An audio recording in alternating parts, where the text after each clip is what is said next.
Subsidy ملتی ہے، جس کے پاس جنریٹرز ہوتے ہیں ان کو سبسڈی ملتی ہے، جس کے پاس کارخانے ہیں ان کو سبسڈی ملتی ہے. تو یہ کہاں کا انصاف ہے کہ غریب لوگوں سے پیسے لے کر آپ امیر لوگوں کی جیب میں ڈالیں؟ جی اچھا،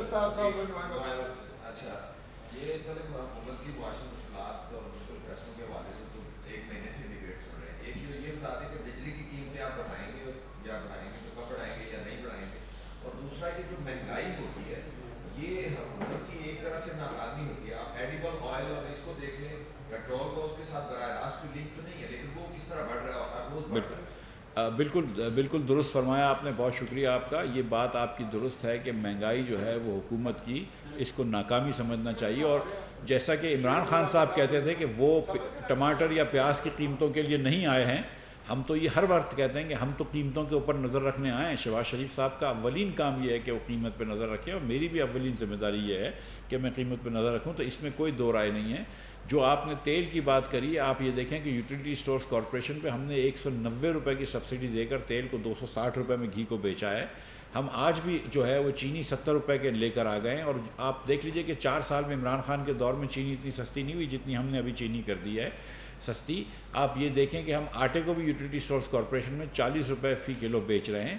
لیکن اس وقت اگر خوردنی تیل کی قیمت، انڈونیشیا نے بین لگا دیا تھا، اس کے بعد خوردنی تیل کی قیمت اگر دنیا بھر میں بڑھ جاتی ہے اور 1200 یا 1100 ڈالر سے بڑھ کے 1650 1700 ڈالر ہو جاتی ہے، تو اس میں تو پھر ہم دوش اس میں ہمارا قصور تو نہیں ہے، لیکن یہ ہماری ذمہ داری بہرحال ہے. اور انشاءاللہ کوشش کریں گے کہ جیسے روپیہ نیچے آتا ہے، روپیہ بڑھتا ہے اور ڈالر نیچے آتا ہے تو یہ چیزیں سستی ہوں گی. اور مجھے اللہ تعالیٰ کی ذات سے امید ہے کہ یہ جو آج ہم نے بڑا مثبت قدم لیا، اور میں آپ کو بتاؤں کہ کسی بھی وزیر اعظم کو 30 روپیہ بڑھانا آسان نہیں ہوتا ہے. یہ بہت بڑا فیصلہ شہباز شریف نے لیا ہے.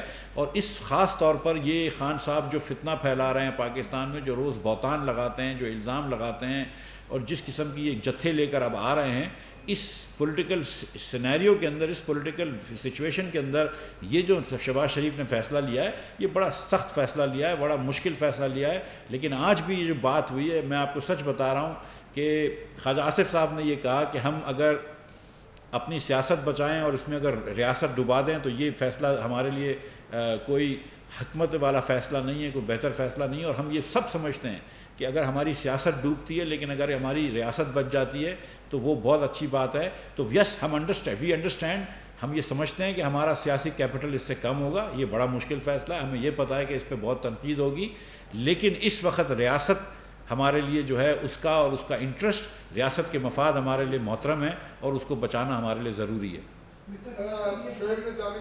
جی سر یہ بتائیے گا کہ اس کا جو یہ آپ نے انکریز کیا ہے اس کا کتنا امپیکٹ آئے گا، اور جو ہم فسکل ڈیفیسٹ کو کنٹرول کرنے کے لیے اقدامات کر رہے ہیں، آئی ایم ایف کا بڑا دباؤ ہے دونوں سائڈ پہ، کرنٹ اکاؤنٹ ڈیفیسٹ کے لیے بھی اور فسکل ڈیفیسٹ کے لیے بھی، اس کا اوپر کیا فرق پڑے گا، آپ کی جو کوششیں ہوں گی وہ کیا ہوں گی. اچھا، سیکنڈ سوال یہ کہ کیا آئی ایم ایف نے جو لاسٹ گورنمنٹ جس کو واضح طور پر یہ کہا تھا کہ جو بھی پروگرام ہوگا وہ پارلیمنٹ سے منظور ہوگا، تو یہ جو کہا جا رہا ہے کہ کوئی کیئر ٹیکر گورنمنٹ آ کے جو ہے پروگرام کو آگے چلائے گی، تو کیا آئی ایم ایف سے آپ کے بارے میں بات چیت نہیں کہ آئی ایم ایف پہلے کی طرح اپنی صرف پارلیمنٹ سے منظور شدہ جو پروگرام ہوگا اس پہ احمد درآمد کو مانے گی؟ جی، پہلے تو یہ میں آپ کو خبر دے دوں اگر آپ کو نہیں ہے کہ کیئر ٹیکر گورنمنٹ آئے گی، ضرور آئے گی، لیکن اگست 2023 میں آئے گی، اس سے پہلے نہیں آئے گی انشاءاللہ. جب تک جو ہے وہ شہباز شریف وزیر اعظم ہے، یہ پارلیمنٹ سے جو بھی اقدامات ہوں گے جو پارلیمنٹ کے پاس ہونے کے ہیں، جیسے منی بل ہے، بجٹ ہے، وہ پارلیمنٹ پاس کرے گی، عوامی الیکٹڈ پارلیمنٹ پاس کرے گی، اور یہی نیشنل اسمبلی پاس کرے گی انشاءاللہ تعالیٰ. اور دوسری بات یہ ہے کہ آئی ایم ایف سے ہماری جو بات ہوئی ہے، اور اچھا ہوا شعیب بھائی آپ نے آئی ایم ایف کی بات لے آئے، کہ آئی ایم ایف نے بالکل یہ کہا تھا کہ پیٹرول وغیرہ کی پرائس بڑھاؤ، اس میں کوئی دو رائے نہیں ہے. لیکن میں آئی ایم ایف کے اوپر کوئی دوش نہیں دے رہا ہوں. دنیا کا مجھے کون سا ملک بتا دے جو 84 روپے نقصان کر رہا ہو یا 86 روپے نقصان کر کے ڈیزل بیچ رہا ہو. دنیا کا کون سا ملک ہے جو کہ اپنی سویلین حکومت چلانے کے 3 گنا زیادہ خرچ کر رہا ہو. ہمیں بہرحال اپنے ریاست چلانی ہے، حکومت چلانی ہے، ہم اس قسم کا خرچہ افورڈ نہیں کر سکتے. 20% تو ہماری کنزمپشن بڑھ گئی ہے ان چیزوں کی، پیٹرولیم آئٹمس کی، بیکاز ہم نے ریلیٹیو پرائسز کم کر دی ہیں. تو یہ فیصلہ جو ہے یہ میں سمجھتا ہوں کہ میں سمجھتا ہوں کہ یہ ریاست کے لیے صحیح فیصلہ کیا ہے، اور ہم اس فیصلے کے پیچھے کھڑے ہیں. اور اگر ہمارا سیاسی نقصان ہوتا ہے تو ہو جائے، یہ مطلب یہ ملک ہمارے اوپر بڑے احسان کریں، یہ کرنا اس ملک کے لیے ہمیں ضروری ہے.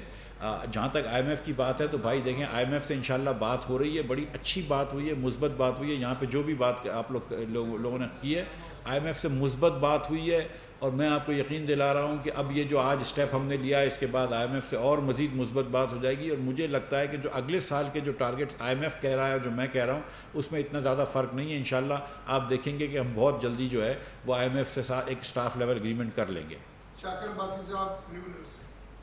صاحب نارمل جو روایت ہم دیکھ رہے ہیں کہ ہر 15 دن بعد پیٹرول کی قیمت بڑھ رہی ہے، آپ نے ایک بڑا پمپ گرا دیا عوام پر، کیا یہ 15 دن بعد مزید بڑھے گی، پھر بڑھے گی، یا اس کو آپ نے اگلے 1-2 ماہ تک یہی رہے گا، اس کا کام رہے گا؟ شاکر صاحب آپ عباسی ہیں، عباسیوں کی دعا بڑی لگتی ہے میں نے سنا ہے، تو آپ دعا بھی یہ کیجئے کہ تھوڑی سی انٹرنیشنل مارکیٹ میں بھی پرائس کم ہو جائے. $117 کی تو پرائس ہو گئی ہے تیل کی، اگر آپ $100 پہ لے آئیں، $105 پہ لے آئیں تو ہم پیٹرول کی قیمت کم کر دیں گے. میں آپ کو یقین دلا رہا ہوں کہ کسی وزیر خزانہ کا یہ دل نہیں ہوتا کہ وہ پی آئی ڈی میں آ کر رات کے 10 بجے کہے کہ میں پیٹرول مہنگا کر رہا ہوں.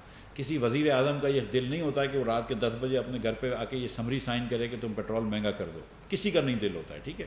یہ بڑے جگر کی بات ہے جو شہباز شریف نے یہ فیصلہ کیا ہے، لیکن ہماری دعا ہے کہ یہ کم ہو جائے. لیکن میں یہ گارنٹی نہیں کر سکتا ہوں، بلکہ عمران خان صاحب نے جب یہ کہا کہ میں نہیں بڑھاؤں گا، وہی بات غلط تھی، وہی ریاست کے خلاف، اصولوں کے خلاف تھی. آج تک ابھی 1947 سے ہم نے یہ گارنٹی نہیں کری، ہم یہ آئندہ گارنٹی کیسے کر سکتے ہیں؟ جی بھائی لاسٹ کوسچن. سر میرا آپ سے یہ سوال ہے کہ آئی ایم ایف کیا آپ سے صرف غریب کے اوپر بوجھ ڈالنے کا مطالبہ کرتا ہے، بجلی، گیس اور پیٹرولیم مصنوعات میں اضافہ کر کے؟ کیا انہوں نے کبھی آپ سے یہ مطالبہ کیا کہ بیوروکریسی، اسٹیبلشمنٹ، وفاقی وزراء اور ارکان پارلیمنٹ کی جو پروٹوکول اور شاخرچی ہے وہ ختم کی جائے؟ ویسے تو یہ سوال بڑا اچھا ہے آپ کا بھائی، اور جو وزراء کی جو شاخ خرچیاں تھیں وہ تو ہم نے ختم کر دی ہیں جیسے ہی ختم ہوئی پی ٹی آئی کی حکومت. میں تو اپنی گاڑی چلاتا ہوں، ہمارے کون سا وزیر ہے مجھے دکھا دو، اگر ایک مسلم لیگ کا وزیر دکھا دو کہ جو 2 گاڑیاں بھی لے کر گھومتا اور نہ کرے. مطلب سیریسلی آپ کیا بات کر رہے ہیں؟ جی آخری سوال. جی بھائی جی مفتہ صاحب ایک چیز تو واضح ہو گئی کو کے سامنے ظاہر آپ کو لائیو دیکھ لیے پوری کو، کہ جیسے ہی عمران خان کا دھرنا کا وہ ختم ہوا ہے تو آپ اسی کا انتظار کر رہے تھے شاید، اور آپ نے یہ پیٹرول پمپ گرا دیا کہ اب چلے آپ پریشر کم ہو گیا حکومت پر، عمران واپس چلا گیا ہے تو اب پیٹرول پمپ گرا دیا جائے. دیکھیے بھائی، میں سیریسلی میں بتاؤں کہ اس سے ڈرنے کا نہیں ہے. سچی بات یہ ہے کہ میں کل آپ کو پتہ ہے کہ دعا سے واپس آیا ہوں، اور وہ بھی اسٹیٹمنٹ بھی دیکھ لیجئے کہ آئی ایم ایف کا کیا ہے. لیکن میں اس پہ بالکل کہہ رہا ہوں کہ ہم اس فیصلے کے پیچھے کھڑے ہیں، یہ ہمارا فیصلہ ہے، یہ آئی ایم ایف کا دباؤ بھی نہ سمجھے. لیکن اس وقت میں آپ کو سچ بتا رہا ہوں کہ کیا ہم ملک کو خدا نہ خواستہ معاذ اللہ کیا ڈیفالٹ کی طرف تو نہیں لے کے جائیں گے نا. ہم کو آئی ایم ایف سے بات تو کرنی ضروری ہے. تو اس وقت اور میرے پاس آپشنز کیا ہیں؟ اور آپ پھر سوچیں کہ 86 روپیہ 1 لیٹر پہ آپ ڈیزل کا نقصان کر رہے ہیں. اگر میں اس میں آ کے آپ سے گزارش کرتا ہوں کہ میں 30 روپیہ نقصان کم کر رہا ہوں آپ کے ملک کا، آپ کی ریاست کا، اور وہ 30 روپیہ میں پاس آن کر رہا ہوں، تو اس میں کیا غلطی کر رہا ہوں؟ بہت شکریہ آپ تمام. دعا کر لیں، دعا کریں یار. کل دعا سے آ گیا ہے، کل دعا سے آ گیا. کوئی نہیں، کوئی